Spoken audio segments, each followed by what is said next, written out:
किया शराब, और अब की बार मंथन करते ही भगवान धन्वंतरी हाथ में अमृत का कलश लेकर के प्रकट हो गए। बोले धन्वंतरी भगवान की। अमृत का कलश लेकर के दैत्य तो टूट पड़े। अब तो कौन मंथन करता। दैत्यों ने अमृत का कलश पकड़ा और लेकर के भाग गए। देवता तो बेचारे देखते ही रह गए, सब उदास हो गए। दैत्य अमृत का कलश ले तो गए, पर झगड़ा शुरू। क्या? अहम पूर्वम न तुम यदि प्रभु। तुम नहीं पहले मैं पीऊंगा, तुम नहीं पहले मैं पीऊंगा। अब अवसर मिल गया भगवान को। भगवान तुरंत एक परम सुंदरी मोहिनी का रूप धारण करके आए और क्रीड़ा कमल घुमाते पहुंच गए। और भगवान के उस मोहिनी रूप को देख करके सब दैत्य तो मोहित हो गए। अब तो सब झगड़ा भूल गए और भगवान के पास आकर के बोले, कात्वम कंज पला साक्षी कुतो वाकिम चकीर्षसि कस्यासी वदवा मोरो मथंती व मनांसी। हे कमल नयनी, तुम कौन हो? इस प्रकार से कहाँ जा रही हो? अकेली अकेली कहाँ घूम रही हो? क्या तुम्हारा विवाह हो गया? मोहिनी भगवान ने कहा, मेरा परिचय लेने वाले आप लोग कौन हैं? दैत्यों ने कहा, देवी हम लोग सब कश्यप ऋषि के पुत्र हैं, आपस में भाई हैं सब, और हम सबने भाइयों ने मिलकर के समुद्र मंथन करके अमृत को प्रकट किया है, परंतु इसके बंटवारे को लेकर के हम निर्णय नहीं कर पा रहे हैं कि कैसे वितरण करें। पर तुम आ गई हो तो अब ये अमृत तुम ही पिला दो। मोहिनी भगवान ने कहा, अरे राम राम, कश्यप ऋषि के तुम जैसे मूर्ख बेटा। दैत्यों ने कहा, ए देवी हम तुम्हें कहाँ से मूर्ख लगते हैं? भगवान बोले, मूर्खता नहीं तो और क्या है? अरे मेरे बारे में कुछ अता नहीं, पता नहीं, जान नहीं, पहचान नहीं, और अमृत जैसी बहुमूल्य वस्तु बंटवारे के लिए सौंप रहे हो, भला ये भी कोई बुद्धिमानी की बात है? अब तो दैत्यों में मोहिनी भगवान के प्रति श्रद्धा और बढ़ गई। सब दैत्य बोले, हमें तुम पर पूरा विश्वास है, तुम चाहे जैसे बांटो। मोहिनी भगवान ने कहा, ठीक है, यदि तुम्हारी इच्छा है अमृत तो बांट दूंगी, पर एक शर्त है। क्या? बंटवारे के समय कहीं कम ज्यादा हो जाए तो मुझसे झगड़ा मत कर बैठना। दैत्यों ने कहा, देवी कैसी बात करती हो? अरे हम वचन देते हैं, हम तुमसे बिल्कुल झगड़ा नहीं करेंगे, जैसे चाहो बांटो। मोहिनी भगवान ने कहा, ठीक है बैठ जाओ। भगवान ने अमृत का कलश अपने हाथ में ले लिया और इतने में ही देवता आ गए। मोहिनी भगवान ने कहा, दैत्यों मैं देख रही हूं कि इस घड़े में गाढ़ा गाढ़ा अमृत तो सब नीचे है, ऊपर तो सब पतला पतला पानी है, तो अगर तुम कहो तो पानी पानी में क्यों ना पहले इन देवताओं को बहका दूं, एक एक बूंद पिला के, और फिर गाढ़ा गाढ़ा प्योर माल तुम्हें पिलाऊंगी। दैत्य तो बड़े प्रसन्न हो गए, मोहिनी कितनी अच्छी है, पानी पानी में तो देवताओं को बहकाएगी और गाढ़ा गाढ़ा अमृत हमें पिलाएगी। दैत्यों ने कहा, ठीक है देवी जैसे तुम्हारी इच्छा बांटो। फिर तो एक पंक्ति में दैत्य और एक पंक्ति में देवता सब बैठ गए। मोहिनी भगवान ने अमृत देवताओं को पिलाना प्रारंभ कर दिया। सुखदेव जी कहते, राजन दैत्य रूप सुधा का पान करते रहे और उधर देवता अमृत सुधा का पान करते रहे। भगवान अमृत तो देवताओं को पिलाते और दैत्यों की ओर तिरछी निगाह से खूब मुस्कुराते हुए इशारे करते। भगवान ने तुरंत इतने में ही एक स्वरभानु नाम के दैत्य को शंका हुई, तो उसने माया के द्वारा देवता का रूप बनाया और सूर्य चंद्र के बीच में आकर के बैठ गया और भगवान अमृत पिलाते पिलाते उस दैत्य को भी अमृत पिलाने लगे।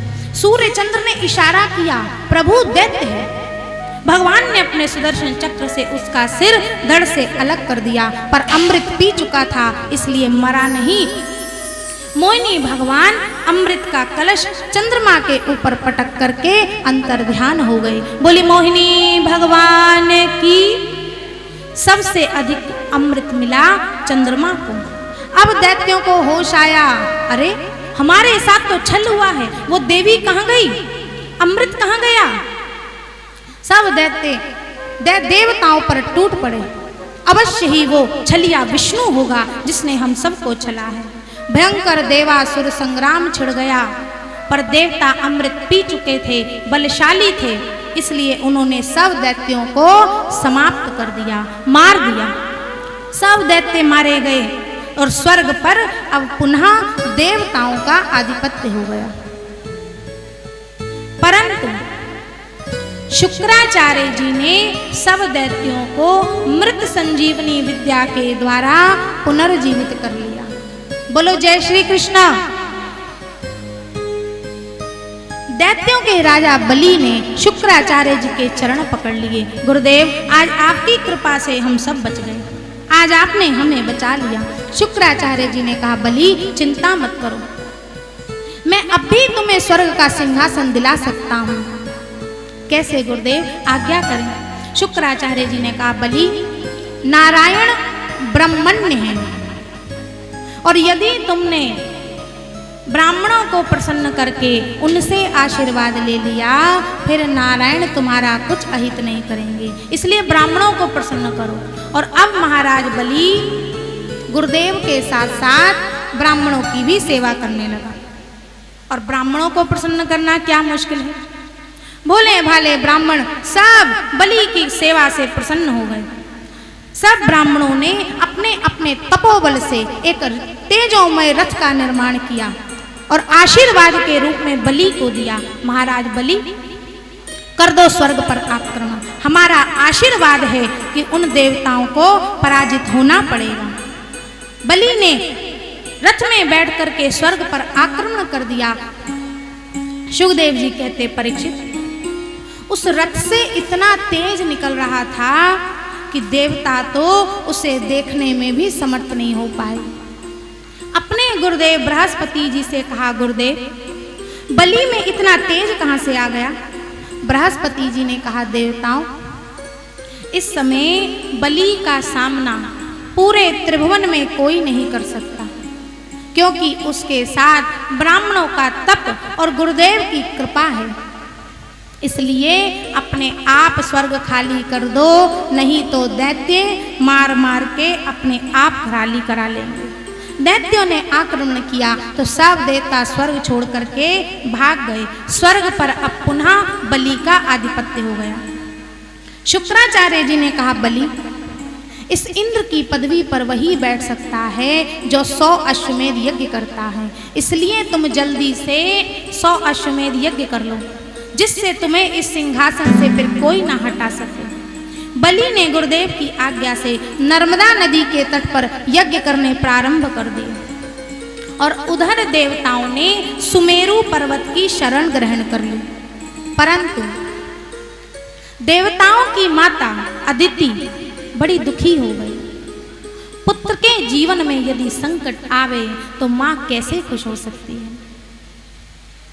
देव माता अदिति ने कश्यप जी से कहा, स्वामी, मेरे पुत्र इधर उधर भटक रहे हैं, मैं क्या करूं, आप कोई उपाय बताइए। तब कश्यप जी ने कहा, देवी, तुम पयोव्रत का पालन करो, इस व्रत से भगवान प्रसन्न होंगे और तुम्हारे मनोरथ को पूर्ण करेंगे।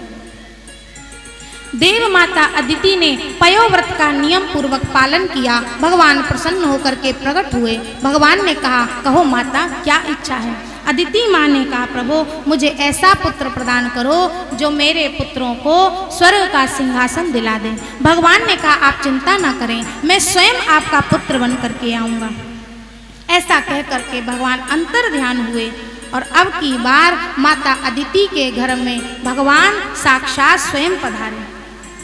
कालांतर में भादो का महीना आया, शुक्ल पक्ष, श्रवण नक्षत्र, द्वादशी तिथि, अभिजीत मुहूर्त और मध्याह्न दोपहर के 12 बजे अदिति माँ के गर्भ से भगवान वामन रूप में प्रकट हो गए। बोली वामन भगवान की। तो ये भगवान का वामन अवतार हुआ। वामन भगवान मात्र 52 अंगुल के बट, जो देखे वही मुग्ध हो जाए। देवताओं के तो आनंद का पारावार नहीं रहा। ऋषि कुल में प्रभु का प्राकट्य हुआ है। सबके सब देवता के देखते देखते भगवान ने 8 वर्ष के ब्रह्मचारी का रूप धारण कर लिया। ब्राह्मणों का सर्वश्रेष्ठ संस्कार है यज्ञोपवीत। जिसका यज्ञोपवीत विधिवत नहीं हुआ वह द्विज कहलाने का अधिकारी नहीं होता। तो देवगुरु बृहस्पति जी ने आकर के सबसे पहले वामन भगवान का यज्ञोपवीत संस्कार करवाया। यज्ञोपवीत के बाद भिक्षा मांगने का विधान है। सब देवताओं ने वामन भगवान को अलग अलग प्रकार की भिक्षा प्रदान करी। ददौ कृष्णाजिनं भूमिर दंडम सोमो वनस्पति कौपिनाच्छादनं माता द्यौछत्रम जगतः पते। ब्रह्मा जी ने वामन भगवान को कमंडलू दिया, अदिति मैया ने कोपिन पहनाई, कश्यप जी ने मेखला पहनाई, सरस्वती मैया ने रुद्राक्ष की माला भेंट करी, भूदेवी ने चरण पादुका भेंट करी, आकाश ने छत्र भेंट किया, सप्त ऋषियों ने कुशा, कुबेर ने भिक्षा का पात्र दिया और भगवती उमा ने उसमें भिक्षा प्रदान करी। बृहस्पति जी ने गायत्री मंत्र पढ़ करके वामन भगवान को यज्ञोपवीत धारण करवाया। बृहस्पति जी ने कहा, वामन जी भिक्षा में जो भी कुछ मिला वामन भगवान ने वो अपने गुरुदेव बृहस्पति जी के चरणों में समर्पित कर दिया। बृहस्पति जी ने कहा, वामन जी मुझे तो भिक्षा में त्रैलोक्य की संपदा चाहिए। वामन भगवान ने कहा, गुरुदेव भला त्रिलोकी का वैभव मुझे भिक्षा में कौन देगा? बृहस्पति जी ने कहा, जाओ महाराज बलि के पास। इस समय तीनों लोकों का राजा वही है जो नर्मदा नदी के तट पर यज्ञ कर रहा है। जो आज्ञा गुरुदेव। ऐसा कह करके वामन भगवान चल पड़े। तम नर्मदायास तट उत्तरे बले यरिद्विजस्ते भृगुकच्छ संज्ञके प्रवर्तयन्तो भृगवः कर्तुत्तमम् व्यचक्षतारा दुदितं यथा रविं व्यचक्षतारा दुदितं यथा रविं। छोटे से नन्हे से प्यारे से वामन भगवान, बड़ी सुंदर भगवान की झांकी है। एक हाथ में कमंडलू, एक हाथ में छाता, बगल में आसन दबाए, छोटी छोटी चरण पादुकाएं चटपट करते वामन भगवान जा रहे हैं बलि की यज्ञशाला के पास। और जो यज्ञ स्थल के निकट पहुंचे, बलि ने यज्ञ करते करते जब दूर से वामन भगवान को आते हुए देखा तो ऐसा लगा जैसे साक्षात भगवान सूर्य बाल रूप में प्रकट हो रहे हैं। भगवान का अलौकिक तेज देख करके बलि तो खड़ा हो गया और यज्ञ के कुछ ऋत्विज ब्राह्मणों को लेकर के भगवान का स्वागत करने के लिए गया। स्वागतम ते नमस्तुभ्यं ब्रह्मन् किं करवामि ते ब्रह्म ऋषीणां तपः साक्षान् मन्ये त्वार्यो वपुर्धरम्। हे ब्राह्मण देवता, आपका स्वागत है। बलि की यज्ञशाला में आपका स्वागत है। मैं आपको प्रणाम करता हूँ। आपको देख करके तो ऐसे लगता है जैसे ब्रह्म ऋषियों का ब्रह्म तेज मूर्ति मंत होकर के आज मेरे समक्ष आ गया हो। आपने स्वयं पधार करके दर्शन दिया। मेरा वंश तो आज पवित्र हो गया, मेरा कुल आज पावन हो गया। महाराज बलि ने सुंदर आसन पर वामन भगवान को बिठाया, विधिवत पूजन किया, फिर हाथ जोड़ करके बोले, कहिए ब्राह्मण देवता, आपका कैसे आना हुआ? जो इच्छा लेकर के आए हैं निसंकोच कहिए, आपको क्या चाहिए? हाथी, घोड़ा, वस्त्र, स्वर्णाभूषण, जो कुछ चाहिए निसंकोच कहिए। और यदि आपका विवाह ना हुआ हो ना तो कहिए, एक बहुत अच्छी विप्र कन्या ढूंढ करके आपका विवाह करा दूंगा, वो भी आपकी तरह बोनी ही होगी। वामन भगवान पहले तो कुछ नहीं बोले, पर फिर मुस्कुराते हुए महाराज बलि की प्रशंसा करने लगे। बोले, वाह महाराज, आपके बारे में जैसा सुना आपको तो उससे भी कई ज्यादा देख रहा हूं। आपके वचन आपके कुल के अनुरूप ही हैं। आपका कुल कितना महान है। आपके वंश में हिरण्याक्ष, हिरण्यकश्यपु हुए, उनके बल पराक्रम को भला कौन नहीं जानता। और हिरण्यकश्यपु के पुत्र प्रहलाद ने तो खंबे से नारायण को ही प्रकट कर दिया। प्रहलाद के पुत्र विरोचन आपके पिता बहुत दानी थे, अपना सर्वस्व धन ब्राह्मणों को लुटा दिया और ऐसे उच्च कुल में बलि आपने भी कोई कमी नहीं छोड़ी। बलि हाथ जोड़ करके बोला, महाराज ब्राह्मणों का ही आशीर्वाद है, अब तो मुझे आदेश दीजिए, मैं आपके लिए क्या करूं, मेरे लिए क्या आज्ञा है। वामन भगवान ने कहा, राजन अगर तुम जैसा कोई उदार दानी नहीं है तो मेरे जैसा भी कोई संतोषी ब्राह्मण नहीं है, पर मैं जानता हूं कि तुम दिए बिना मानोगे नहीं, इसलिए तुम मुझे मेरे ही पैर से 3 चरण भूमि का दान दे दो। पदानी त्रीणी दैत्येंद्र सम्मितानि पदाम। बलि तो हंसने लगा, अरे ब्राह्मण देवता, बातें तो तुमने इतनी लंबी चौड़ी की कि मेरा मन ही मोह लिया, और जब मांगने लगे तो बिल्कुल बच्चों जैसी बात कर रहे हो। अरे इस बलि के सामने आज तक जिसने मांगा फिर उसे दोबारा मांगने की आवश्यकता नहीं पड़ी, इसलिए दोबारा सोच करके मांगो। भगवान ने कहा, राजन असंतोषी ब्राह्मण का शीघ्र पतन हो जाता है। असंतुष्टः द्विजानिष्टः। जब हमारा इतने धन से निर्वाह हो सकता है तो अनावश्यक दान लेकर के हम क्या करेंगे, इसलिए जितनी आवश्यकता थी मांग लिया।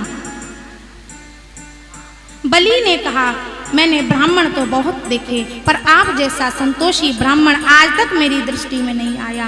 ठीक है महाराज, मैं वचन देता हूँ, आपको जो भी स्थान उपयुक्त लगे आप मांग लीजिए, नाप लीजिए। भगवान बोले, बोलो जय श्री कृष्ण। भगवान बोले, पहले आप हमारे हाथ पर संकल्प तो दीजिए। बलि तो हंसने लगा, महाराज अब 3 चरण भूमि के लिए मैं संकल्प भी पढ़ूं, लोग मेरा उपहास करेंगे। वामन भगवान बोले, राजन संकल्प के बिना मनुष्य जो भी कुछ धर्म कर्म करता है तो उस कर्म का आधा फल नष्ट हो जाता है। बोली सद्गुरुदेव भगवान की, सद्गुरुदेव भगवान का मंगल हो, सद्गुरुदेव भगवान का, सद्गुरुदेव भगवान की, सद्गुरुदेव भगवान की। श्री राधे सभी भक्तों से जय श्री राधे श्याम। सभी भक्तों से निवेदन, शांति के साथ बैठे रहेंगे। गुरुर् ब्रह्मा गुरुर्विष्णु गुरुर्देवो महेश्वरः, गुरुर्साक्षात् परब्रह्म तस्मै श्री गुरुवे नमः। अखण्डमण्डलाकारं व्याप्तं येन चराचरं तत्पदं दर्शितं येन तस्मै श्री गुरुवे नमः। सभी भक्तों से निवेदन, शांति के साथ अपने स्थानों पर बैठे रहेंगे।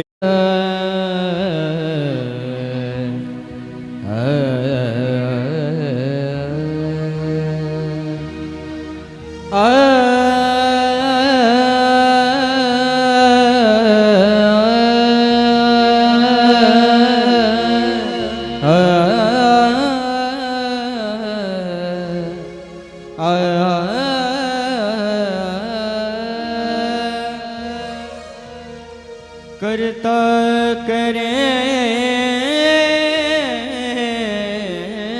न कर सके, गुरु करे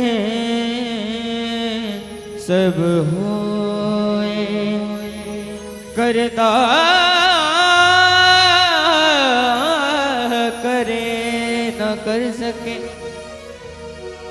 गुरु करे सब होए। 7 खंड 9 दीप में गुरु से बड़ा न कोई। बोल गुरुदेव महाराज की। हे मेरे गुरुदेव करो कौन करुणा कीजिए। हे मेरे गुरुदेव करुणा सिंधु करुणा कीजिए।